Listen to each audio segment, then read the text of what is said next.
ఇదే శాత కాలేదు వాళ్ళకి, దీనికి రూపాయి ఖర్చు అవసరం లేదు. రోజుకో మంత్రికి డ్యూటీ చేసి ప్రజా దర్బార్ నిర్వహిస్తారా, ముఖ్యమంత్రి గారు గంట సేపు కూర్చుంటారా, ఈ పని చేస్తే సరిపోతుంటుండే. దీనికి రూపాయి ఖర్చు అవసరం లేదు. ఆల్రెడీ ఆడ ముఖ్యమంత్రికి ఒక క్యాంపు కార్యాలయం ఉంది. ఈ చిన్న పని చేయడం చేత కాలేదు వాళ్ళకి.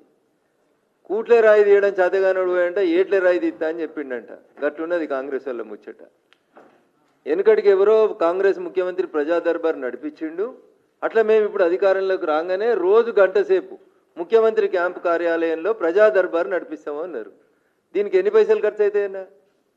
1,00,000 కోట్లు ఖర్చు అవుతాయా? ఈ ప్రజా దర్బార్ నడిపించడం చేతగాలే. నేను ఇక్కడ లోపల పేజీలలో కోతలేనన్నా.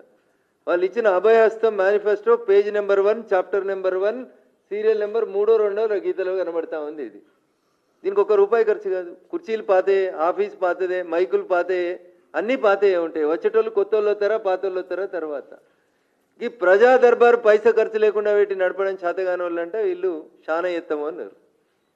ఎన్నికల కంటే ముందు రాహుల్ గాంధీ వచ్చినప్పుడు అడిగిరు మీడియా మిత్రులు, మరి మీరు మస్తు హామీలు ఇస్తున్నారు సార్, ఈ ఇచ్చే హామీలకు అన్ని పైసలు యాడికెళ్ళి వస్తాయి, ఎట్లా చేస్తారు అని అడిగితే రాహుల్ గాంధీ గారితో చెప్పిర్రు. రేవంత్ రెడ్డి చెప్పలే అప్పుడు పిసిసి అధ్యక్షుడు. రాహుల్ గాంధీ గారితో ఒక మాట చెప్పించారు. ఏమిచ్చిర్రు? 1,00,000 కోట్లు కక్కిస్తాం. ఇది నేను చెప్తుంది కాదన్న, ఇది 1,00,000 కోట్లు కక్కిస్తాం. ఎవరు చెప్పారు? రాహుల్ గాంధీ గారు. ఎవరి దగ్గరికి వెళ్ళి? నిన్నటిదాకా ముఖ్యమంత్రిగా ఉన్న ఆయన కుటుంబం దోచుకున్నటువంటి ఆస్తుల విలువ 1,00,000 కోట్లు.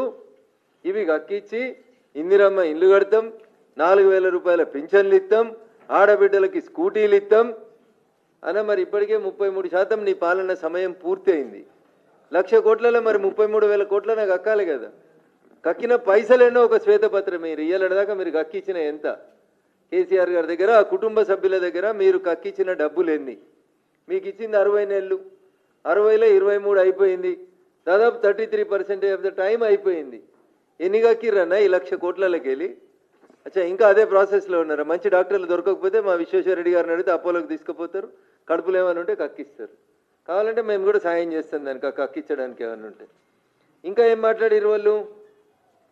పెద్ద మాట మాట్లాడిరు రేవంత్ రెడ్డి గారు.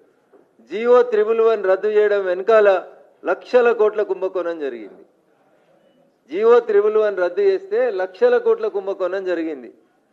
ముఖ్యమంత్రి గారు దీంట్లో ఇప్పుడు ఈ జియో 111లో అప్పుడు వాళ్ళు ఏం దోషిరో మాకు తెలియదు, కానీ ఇప్పుడు మీరు కూడా దోస్తురు. మీ దోస్తులందరూ దోస్తురు, మీ కుటుంబ సభ్యులు దోస్తురు, మీ పార్టీ ఎమ్మెల్యేలు దోస్తురు, ఎంపీలు దోస్తురు. 1,00,000 కోట్లు. నేను చెప్పింది కాదన్న, జియో 111 రద్దు వెనుక 1,00,000 కోట్ల కుంభకోణం.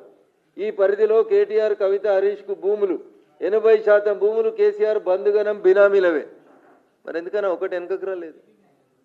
బినామీ చట్టాన్ని రద్దు చేస్తుంది భారత ప్రభుత్వం, ఒక చట్టం తెచ్చింది కదా, ఆ చట్టాన్ని ఉపయోగించండి. మరి ఆ భూములు వెనుకకు తీసుకోండి. 1,00,000 కోట్ల కుంభకోణం రాహుల్ గాంధీకి అక్కిస్తానే, ఈయన భూములలో 1,00,000 కోట్ల కుంభకోణం అనే. ఇది బాయ్ అది బాయ్, ఇంకేం రాకనే పాయ్. ఇంకోసారి ఇంకో మాట చెప్పారు. కాంగ్రెస్ అధికారంలోకి వస్తే కేసీఆర్ అవినీతి సొమ్ము కక్కిస్తాం. బోధన్, ఆదిలాబాద్, వేములవాడల్లో సభలు 26 నవంబర్ 2023 నాడు చెప్పారు. ఇది నవంబర్ 1వ తారీఖు నాడు మాట్లాడుతూ ఉన్నాం. మనం కాంగ్రెస్ అధికారంలోకి వస్తే కేసీఆర్ అవినీతి సొమ్మును కక్కిస్తాం. ఈ హెడ్డింగ్ మంచిగా నచ్చిందన్న నాకు, అన్నిటికంటే ఇది మంచి హెడ్డింగ్. ఇది ఎన్నికల కంటే ముందు పాత ప్రభుత్వాన్ని వీళ్ళు ఏమన్నారంటే 30% కమిషన్ సర్కార్ అని చెప్పిర్రన్న. ఇది రాజకీయ విమర్శ అనుకుందాం ఒక్క నిమిషానికి. ఇలా మేము చెప్తలేం, బీజేపీ వాళ్ళని చెప్తలేం. సెక్రటరియట్ కాడికి వచ్చిన రోజు కాంట్రాక్టర్లు చెప్తున్నారు, నాకు 10 లక్షల బిల్లు రావాలంటే ఏదో మళ్ళీ పర్సంటేజ్ అడుగుతున్నారు అన్న అని చెప్తున్నారు. ఆ పర్సంటేజ్ ఎంతనో ఇప్పుడు రేవంత్ రెడ్డి గారు చెప్పాలి.